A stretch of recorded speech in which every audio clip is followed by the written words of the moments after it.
திரும்பவும் மதிப்போடும் மேன்மையோடும் வாழ வைக்கிறவர். சொல்லுங்க, திரும்ப ஆரோக்கியமாக்குவார். புதிய வழிகளை அவர் திறப்புவார். அவர் திரும்ப மகிமையை வர பண்ணுவார். சொல்லுங்க, எனக்கு மகிமையான வாழ்வை அவர் திரும்ப கொடுப்பார்.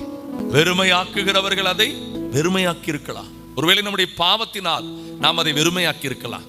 நம்முடைய அறியாமையினால் வெறுமையாக்கி இருக்கலாம். சத்ருவுக்கு இடம் கொடுத்ததுனால வெறுமையாயிருக்கலாம்.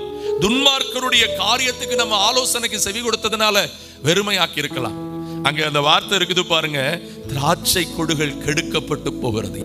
செடியை தொட முடியாது. செடி யாரு? இயேசு. கொடிய எதையோ ஒண்ணு பண்றாங்க, அவமதிக்கிறாங்க, நிந்திக்கிறாம இல்லாம ஆக்கிடலாம் நினைக்கிறாங்க. சொல்லுங்க, நான் ஒட்டி இருக்கிறது யார் கூட?